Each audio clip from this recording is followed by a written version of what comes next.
Assalamualaikum dan selamat datang ke Top Studio Channel. Jangan lupa tekan subscribe dan tekan butang loceng. Secara asasnya, Vietnam bermain dengan sistem 3-4-3 dan bertahan dengan 5-4-1.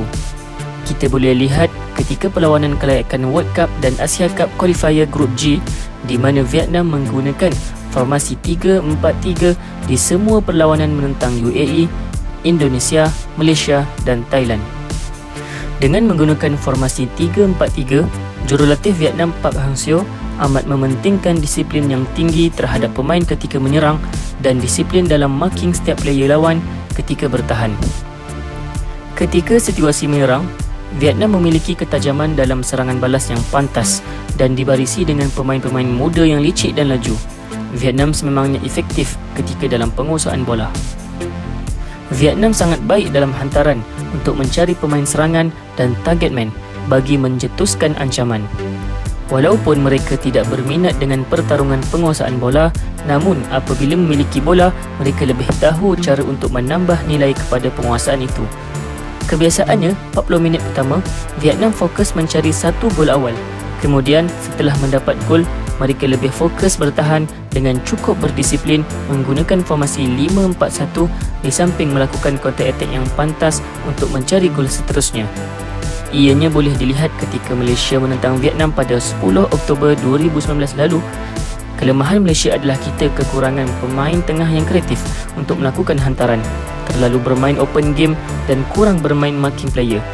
Kombinasi dan pemilihan pemain skuad Harimau Malaya juga kurang serasi pada perlawanan itu. Secara umumnya, asas formasi 3-4-3 mempunyai kelebihan dan kekurangan.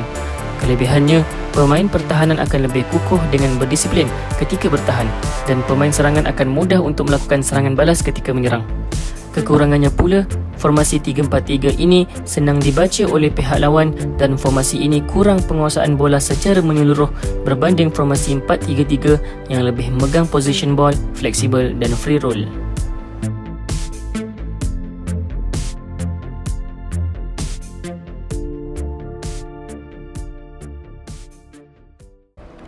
Kebiasaannya, 45 minit pertama perlawanan, Vietnam fokus mengasak dan menyerang untuk mendapatkan gol awal. Kita boleh lihat ketika perlawanan menentang Malaysia di Hanoi Oktober 2019 lalu, di mana Vietnam fokus membuat serangan dan akhirnya mendapat gol menerusi Nguyen Quang Hai, penyerang muda Vietnam pada minit 40. Secara kesimpulannya, skuad Harimau Malaya perlu menggunakan 45 minit pertama untuk membuat serangan balas pantas melalui wide area ke arah lawan. Pemain Malaysia perlu menggunakan peluang dengan membuat intercept bola segera ketika Vietnam fokus menyerang.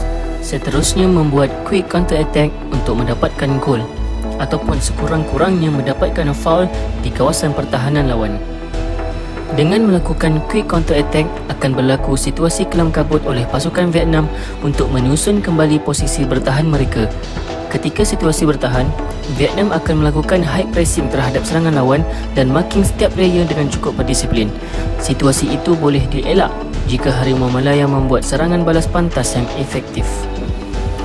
Pemain pertahanan atau pemain tengah boleh build up dari bawah dengan hantaran pendek melalui wide area atau melakukan hantaran panjang ke arah winger sebagai target man untuk melakukan larian ke arah pintu gol. Pemain winger yang pantas seperti Safawi, Sumareh, Akhyar, Patiban boleh menggugat benteng Vietnam dalam perlawanan kedua kelayakan Piala Dunia nanti.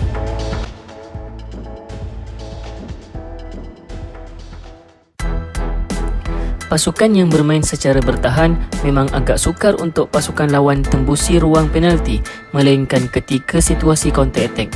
Harimau Malaya perlu menggunakan flanker atau pemain sayap yang pantas untuk membuat serangan balas ketika Vietnam sibuk menyerang. Pemain sayap yang pantas seperti Safawi, Sumareh, Akhyar, Patiban memang diperlukan ketika aksi menentang Vietnam nanti. Cuma, kekurangan Harimau Malaya adalah mereka lambat build up secara pantas kerana lebih fokus penguasaan bola sehinggakan pasukan lawan dapat menyusun posisi asal mereka secara bertahan. Harimau Malaya juga kekurangan idea ketika di atas untuk memecahkan blok pertahanan Vietnam. Solusinya, Pemain winger seperti Safawi dan Sumareh apabila mereka melakukan larian, perlu ada pemain lain yang support untuk perbanyakkan option ketika counter attack. Kita boleh lihat contoh bagaimana Vietnam kerap melakukan counter attack dan ada pemain lain membantu sebagai option. Hasilnya, mereka mendapat jaringan ketika contoh seperti perlawanan menentang Malaysia di Bukit Jalil ketika final AF Suzuki 2018 lalu.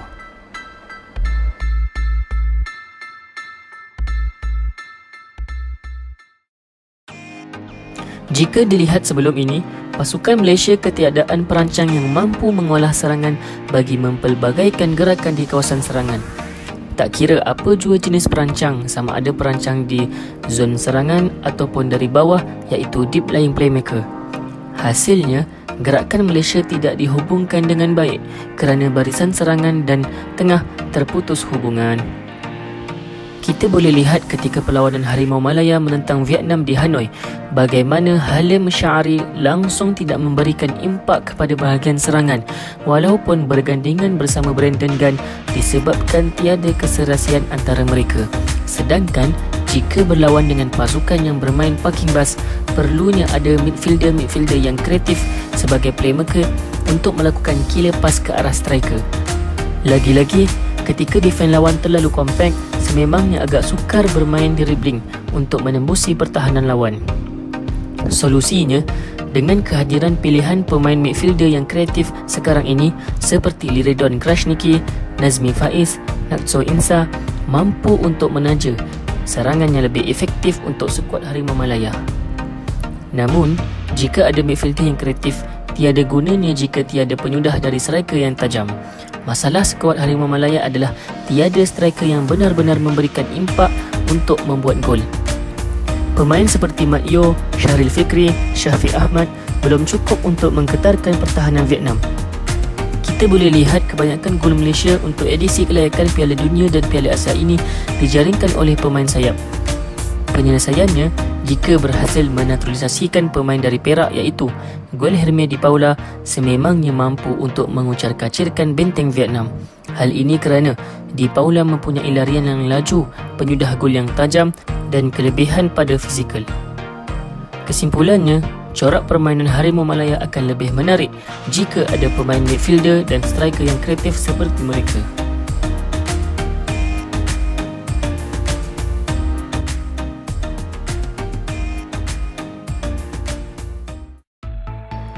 Jika dilihat gaya permainan skuad Harimau Malaya, kendalian Tan Chen Ho lebih bersifat ofensif dengan fokus dalam penguasaan bola. Ketika dalam situasi menyerang, defensive line Malaysia agak terlalu tinggi. Kelebihan high defensive line adalah pemain pertahanan lebih yakin untuk melakukan offside trap. Dan jika offside trap tidak menjadi, pertahanan masih mampu mengejar semula pemain lawan dalam jarak yang jauh dari penalty box. Akan tetapi, untuk bermain high defensive line, ketika dalam situasi counter pressing, perlunya ada pemain pertahanan yang kuat dan laju untuk memberikan tekanan pada penyerang lawan. Bahkan, perlu adanya barisan pemain pertahanan yang faham dan serasi supaya offside trap lebih menjadi. Pemain seperti Matthew Davis, Corbin Ong, Syarul Saad dan Aidil Zafwan boleh dikatakan cukup serasi untuk menjadi kesebelasan utama skuad kebangsaan.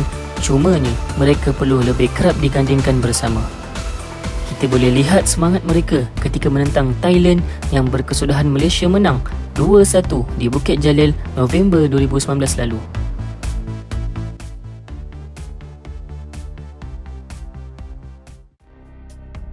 Set pieces atau bola mati memang peluang yang ditunggu-tunggu oleh setiap pasukan ketika dalam perlawanan. Set pieces seperti corner kick, penalty kick dan free kick mampu memberikan gol dan kemenangan jika sentiasa berlatih berulang kali ketika sesi latihan. Jika dilihat perlawanan final pertama AF Suzuki 2018 ketika Malaysia menentang Vietnam di Bukit Jalil yang berkesudahan 2-2, kedua-dua gol Harimau Malaya dijaringkan melalui set pieces.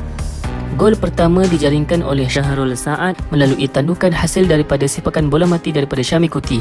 Gol kedua pula dijaringkan oleh Safawi Rashid pada minit 60 melalui sepakan percuma. Kedua-dua gol dari set piece itu membuktikan bahawa Malaysia mempunyai kelebihan ketika situasi set piece atau bola mati. Jika dilihat dari segi fizikal, ketinggian pemain Malaysia pula adalah lebih baik berbanding Vietnam. Ianya memberikan satu kelebihan buat Harimau Malaya ketika situasi sepakan sudut.